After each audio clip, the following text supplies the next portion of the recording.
आज मुसद्दिक मलिक साहब से एक सवाल किया गया क्योंकि कॉमनर जानना चाहता है कि भाई पेट्रोल की कीमत यहीं तक ब्रेक लग जाएगी या मजीद बढ़ेगी। तो मुसद्दिक मलिक साहब ने कहा जी कि आईएमएफ की तमाम तर रिक्वायरमेंट्स जो थी प्रिलिमिनरी वो एक्सेप्ट कर ली गई हैं, वो मीट हो गई हैं। तो आपको लगता है कि ये जो सब्सिडी अभी सिफर नहीं हुई, पेट्रोलियम डेवलपमेंट लेवी नहीं लगी, अभी तक सेल्स टैक्स नहीं लगा, आईएमएफ राजी हो जाएगा यहीं पर कि आईएमएफ डू मोर का मुतालबा करेगा? देखिए रेहान, यहाँ पे दो तीन बातें हैं।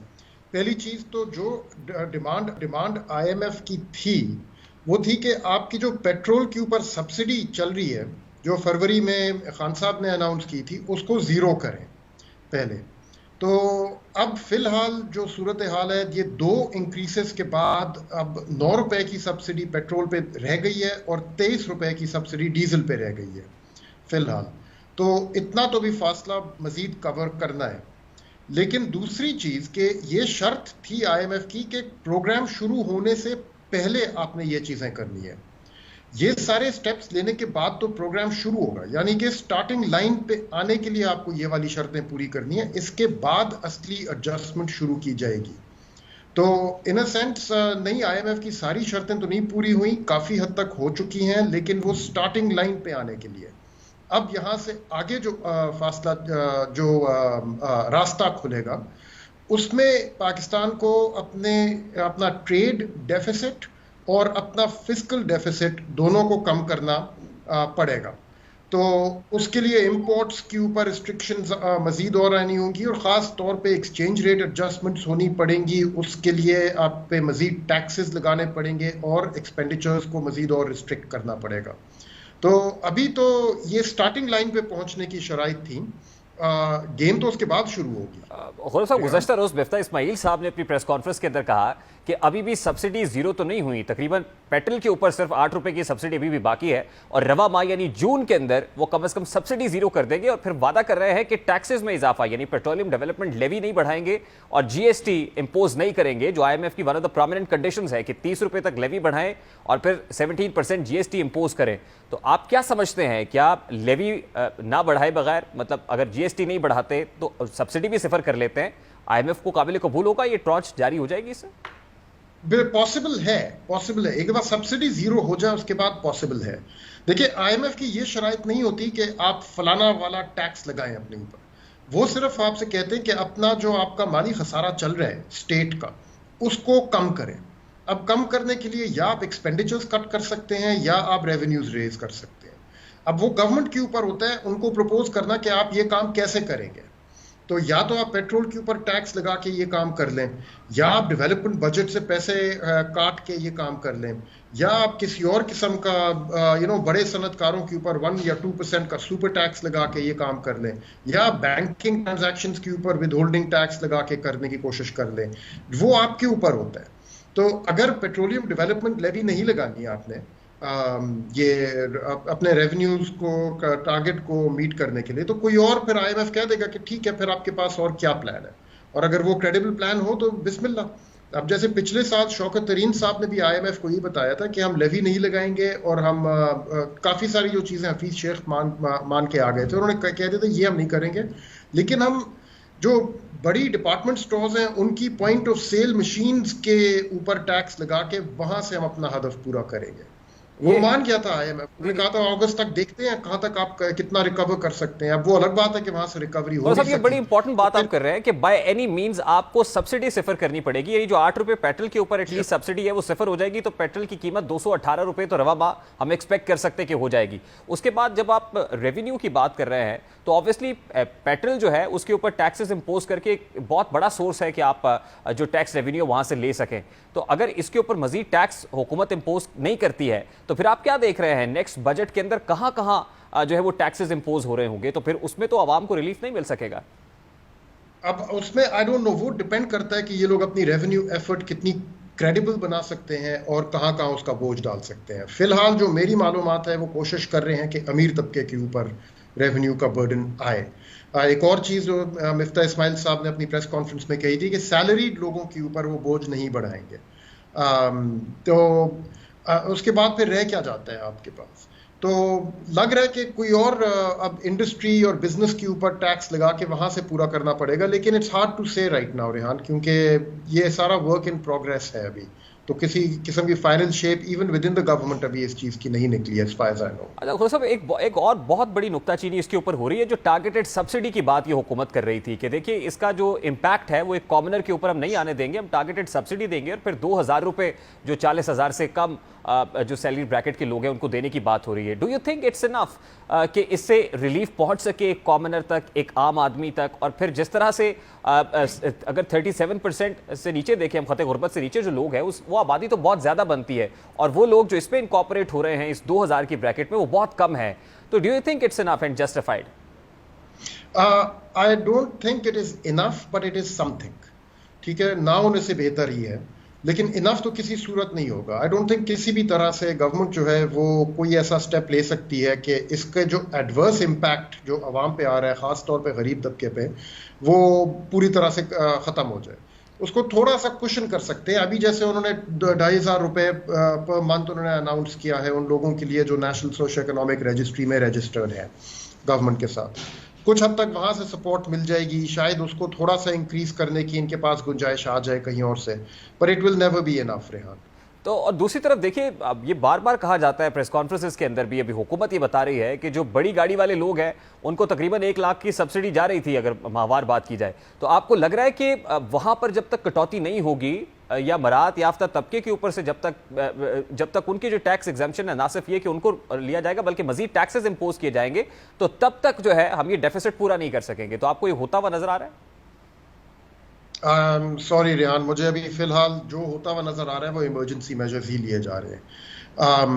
आगे किस किस्म की फिर डिस्ट्रीब्यूशनल कंसर्न्स को ये लोग कैसे एड्रेस करते हैं कि बोझ किसके ऊपर डाला जाए और टारगेटेड सब्सिडीज किसको किस तरीके से मिली जाए, उनकी शक्ल तो अभी मेरे सामने तो नहीं आ रही। जैसे हम लोग आगे चलते हैं आई थिंक तभी नजर आएगा। माजी की हुकूमत थी उसने सब्सिडी दे दी, मतलब आप देखिए कि फरवरी के महीने में खान साहब ने 159 से 10 रुपए सब्सिडी देकर 149 रुपए 86 पैसे फी लीटर कर दिया। और आनंद फानन से अब ये हुआ कि 8 रोज के अंदर ही हमने 60 रुपए बढ़ा दिए। क्या ऑयल पेट्रोल की कीमत बढ़ाने से, गैस की कीमतें बढ़ाने से, बिजली के बेस टैरिफ को बढ़ाने के अलावा क्या ये बहुत नागुज़ीर था? इसके अलावा कोई दूसरा ऑप्शन मौजूद नहीं था? रेहान, अगर एक आदमी कोई चीज महंगी खरीद के आगे सस्ती बेच रहा हो तो उसके साथ क्या होगा आगे चल के? वो अगर इस तरह दिन ब दिन हफ्तों के बाद और महीनों तक करता रहे इस तरह कि महंगी चीज खरीद के आगे सस्ती बेच रहा हो, उसके साथ क्या होगा? यही होने जा रहा था पाकिस्तान के साथ, जो उस आदमी के साथ होना है इवेंचुअली।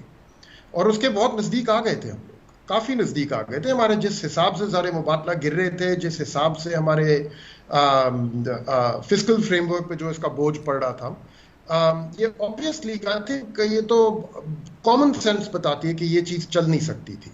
ये एक सियासी फैसला था जो खान साहब ने अपने आखिरी दिनों में एज अ डेस्परेट मेजर कर लिया। अब गवर्नमेंट कह रही है कुछ हद तक ये ट्रैप सेट किया गया था। आई डोंट नो कि इस हद तक अगर आगे सोच रहे थे, लेकिन एक डेस्परेट सा मेजर था, ये चलना तो नहीं था, सबको पता था। क्या खान साहब की हुकूमत रिस्पॉन्सिबल है? जैसे अभी मिफ्ता इस्माइल साहब या उनके जोमा ये कह रहे हैं कि जी लैंड माइंस बिछा गए थे और ये IMF का वो प्रोग्राम था जिस पर ये एग्रीमेंट वो करके गए थे, एग्री किया था इन्होंने कि करेंगे, लेकिन नहीं किया, जो आज हमें जिसकी सियासी कीमत चुकाना पड़ रही है। क्या हुकूमत का ये जवाब बिल्कुल दुरुस्त है? क्या ये सारे का सारा मलबा खान साहब की हुकूमत पर डाल देना चाहिए? देखें, हर पाकिस्तान का तो पिछले कोई 25 साल से ये पैटर्न रहा है कि हर जो हुकूमत आती है वो अपने पिछली हुकूमत के ऊपर ब्लेम डालती है। पहले कहते हैं कि भाई जो हमसे पहले गुजरा है उसने मईशत की तबाही की। खान साहब ने खुद ये किया था। अगस्त 2018 में उन्होंने खुद ये नैरेटिव चलाया था कि मुझसे पहले जो हुकूमत थी उन्होंने मईशत का बेड़ा गर्क कर दिया और अब मैं आया हूं और मुझे वो चीज़ ठीक करनी पड़ रही है, इसलिए वो मुश्किल फैसले करने पड़ रहे हैं। खान साहब तब दुरुस्त कह रहे थे। तो एज अ रिजल्ट IMF अब खुद तंग बैठा हुआ है कि यार आप लोग एक दिन एक बात कहते हैं, पैसे मिल जाते हैं, उसके बाद आप लोग मुकर जाते हैं उन चीज़ों पे। इसकी वजह से तो अब ये सिचुएशन आ गई है कि या तो पाकिस्तान को अब दिवालिया होने दें या ये मुश्किल फैसले करें और इस सिचुएशन को संभालें। और वो अब इत्तेफाक से इस गवर्नमेंट का काम बन गया क्योंकि ये पावर में आ गए उस टाइम पे। देखिए, हम बड़ी खतरनाक बातें सुन रहे हैं गुज़श्ता कई रोज से कि खुदा न खास्ता पाकिस्तान श्रीलंका बन जाएगा या पाकिस्तान दिवालिया हो जाएगा, बैंकरप्सी की तरफ हम जा रहे हैं। व्हाट डू यू थिंक, अभी जो इकोनॉमिक मेजर्स लिए जा रहे हैं या जिस डायरेक्शन में अभी हम बढ़ रहे हैं, अब क्या हम श्रीलंका की तरफ जा रहे हैं? क्या हम डिफॉल्ट होने जा रहे हैं? क्या मुल्क दिवालिया हो जाएगा, जो आज से पहले हमने कभी नहीं देखा? अगर ये सवाल आपने मुझसे कोई 10 दिन पहले पूछा होता तो मैं आपको कहता कि जिस डायरेक्शन में पाकिस्तान जा रहा है अभी, वो इवेंचुअली वो रास्ता श्रीलंका के किस्म के सूरत हाल पे ही जाके ख़त्म होता है। माइंड यू, मैं टाइम फ्रेम नहीं दे रहा, मैं आपको ये नहीं बता रहा कि ये कल हो जाएगा, परसों हो जाएगा, या इवन ये अगस्त या दिसंबर में हो जाएगा। श्रीलंका को खुद ये मिसाल बनने में 2 साल लगे थे, ठीक है, लेकिन डायरेक्शन हमारी 10 दिन पहले तक यही थी। लेकिन अब 10 दिन के बाद ये जो 2 फैसले किए हैं गवर्नमेंट ने, इसके बाद थोड़ा लग रहा है कि अब इन लोगों में वो ठहराव आया है कि जो मुश्किल फैसले करने हैं उस ड्रिफ्ट को रोकने के लिए वो अब करने शुरू हो गए हैं, और उसकी जो पॉलिटिकल कॉस्ट है वो अब बेयर करने के लिए तैयार हो गए हैं। तो अगर इस रास्ते पे, जिस रास्ते पे अब ये लोग चल पड़े हैं, इस रास्ते पे अगर ये लोग जारी रहे और IMF प्रोग्राम के की बहाली हो गई, तो फिर तो we are out of the woods, in the sense के फिर डिफॉल्ट और श्रीलंका टाइप सिनेरियो हमारे सामने नहीं होगा। कोई भी प्रोग्राम जो कोई भी मुल्क जो IMF के प्रोग्राम पे हो वो डिफॉल्ट नहीं करता। ठीक है, यानी आप ये समझते हैं कि हमें इकोनॉमिक कॉस्ट देने से ज्यादा पॉलिटिकल कॉस्ट अदा करनी चाहिए, और आपको लगता है कि अभी कोई भी पॉलिटिकल गवर्नमेंट जो है, जैसे अब ये हुकूमत ने शुरू तो किया है, ये पॉलिटिकल कॉस्ट पे कर रही है, ये तनकीद बर्दाश्त कर रही है, मजीद कितनी देर तक ये बर्दाश्त करना पड़ेगा, या कोई भी सियासी हुकूमत बर्दाश्त कर सकती है? ये देखिए, हमारी अपनी तारीख में जब भी इस किस्म के प्रोग्राम्स शुरू हुए हैं वो कम से कम 1 साल के लिए तो चलते हैं, वरना नॉर्मली 2 साल, ठीक है। तो अब बहुत कुछ डिपेंड करता है उन फैक्टर्स पे जो पाकिस्तान के या पाकिस्तान की गवर्नमेंट के कंट्रोल में नहीं है। मिसाल के तौर इंटरनेशनल ऑयल प्राइसेस अगर वो गिरनी शुरू हो गई आने वाले दिनों में तो कुछ रिलीफ की गुंजाइश पैदा हो जाएगी। और अभी तो हम सुन रहे हैं कि वीट प्राइसेस में भी पाकिस्तान ने अभी गंदम भी इंपोर्ट करनी है कुछ, और वहां पे भी एक क्राइसिस आया हुआ है रूस और यूक्रेन की जंग की वजह से। तो अभी तो काफी महीनों आगे के लिए मुझे बहुत मुश्किल दिन नजर आ रहे हैं, और बहुत महीने से मतलब 12 महीने तक भी हम कह सकते हैं कि मुश्किल दिन अभी चलेंगे। और जब आप मुश्किल की बात करते हैं तो मुश्किल हुकूमत के लिए होगी, रियासत के लिए होगी, या आवाम के लिए होगी? देखिए रेहान, मेरी और आपका, हमारा तो मतलब अवाम के साथ है ना। रियासत और हुकूमत जो है वो तो पावरफुल लोगों के लिए वो हैं, और वो करें उस चीज़ की फिक्र। अवाम के लिए मुश्किल दिन होंगे, और अवाम से जो तनकीद आएगी उस मुश्किल की वजह से वो फिर हुकूमत को बर्दाश्त करनी पड़ेगी। ठीक, खुर्रम साहब, ठीक, लास्टली सर ये फरमाइएगा, अभी चाइना के साथ जो रोल ओवर है $2.35 बिलियन का, वो भी मिफ्ता इस्माइल साहब ने कहा कि वो होने जा रहा है, और उसका कम इंटरेस्ट के ऊपर हो रहा है। व्हाट डू यू थिंक, ये जो अभी हमारे फॉरेन एक्सचेंज रिजर्व्स का एक बहुत बड़ा मसला बना हुआ है, अभी $9.7 बिलियन पे ऊपर आके खड़े हो गए हैं, और फिर अभी लास्ट मई के लास्ट वीक में ही $235 मिलियन का जो है वो मजीद कमी वाक़ हुई है उसके अंदर। आपको लगता है कि ये रोल ओवर अगर चाइना से मिल जाता है, सऊदी अरेबिया से मिल जाता है, या कतर की तरफ से कुछ पैसे आ जाते हैं, तो उससे ये जो फॉरेन एक्सचेंज रिजर्व्स हैं ये बेहतर होंगे, और फिर IMF के प्रोग्राम में जाने से भी बहुत बेहतरी आएगी इस पर? डेफिनेटली, इनफैक्ट अभी पूरा गेम प्लान है ही ये, और ये जो भी गवर्नमेंट अभी पावर में होती है उनका यही गेम प्लान होता कि पहले आप IMF प्रोग्राम पे चढ़ें। आपके अभी जो पाकिस्तान के ज़र मुबाटा जिस रफ्तार से गिर रहे हैं, प्राइमरी रिस्पॉन्सिबिलिटी अभी स्टेट की है कि उसको रोका जाए, और फिर उसको रोकने के बाद उसको रिवर्स किया जाए। इसलिए ये सारे स्टेप्स लिए जा रहे हैं। अब क्योंकि श्रीलंका में यही हुआ था ना, उनके ज़र मुबादला गिरते गिरते गिरते $1 मिलियन पे आ गए थे eventually, and then the whole system shut down. तो उसको रोकने के लिए अब पहले आपने IMF की स्टार्टिंग पॉइंट पे आना है, उनके साथ अग्रीमेंट करना है। अग्रीमेंट के बाद फिर आपका एक चाइना के साथ रोल ओवर जो फंसा हुआ है, जो आपने दुरुस्त फरमाया $2003 का, एक दफ़ा वो पैसे वापस आए, IMF के $900 मिलियन वापस आए। सऊदी अरब से हमें बताया जा रहा है कि मजीद कोई $2 या $3 अरब की फंडिंग अरेंज हुई भी है, जो भी IMF प्रोग्राम के ऊपर डिपेंडेंट है। लेकिन वो ये नहीं पता कि वो रोल ओवर है या वो फ्रेश डिपॉजिट है, या मेरे ख्याल में वो रोल ओवर ही है। उससे ज़र मुबादला में इजाफा तो नहीं होगा, लेकिन एटलीस्ट जो कमी होनी थी जब वो मेच्योर होएगी चीज़, वो कमी नहीं होएगी। एनीवेज, ये जो फॉरेन एक्सचेंज रिजर्व्स गिर रहे हैं, इनको एक दफ़ा रोका जाए और वापस एक बार चढ़ने शुरू हो, तो फिर एक सेंस ऑफ स्टेबिलिटी फैलनी शुरू होएगी मैशत में। उससे जी रहे साहब, very quick comment of your sir, lastly, अगर ये हो जाता है जैसे आप कह रहे हैं, और बड़ी तेजी से, मतलब 1-2 महीने के अंदर अंदर ये सारी चीजें इसी तरह से होती है जैसे अभी हम बात कर रहे हैं, तो आपको क्या लगता है, जैसे एक्सचेंज रेट कुछ बेहतर हुआ है, डॉलर नीचे आया है, रुपए की कदर मुस्तहकम हुई है, फिर हमारे रिजर्व्स कुछ बेहतर हो जाते हैं, तो फिर तो बहुत मस्बत तब्दीली और मस्बत खबरें नहीं होंगी हमारे लिए, कॉमनर के लिए? कॉमनर के लिए शायद इतनी नहीं होंगी, कॉमनर को थोड़ा इंतजार करना पड़ेगा। फिलहाल ये रियासत की जो फाइनेंसेस हैं उनको रीबिल्ड करने की कोशिश कर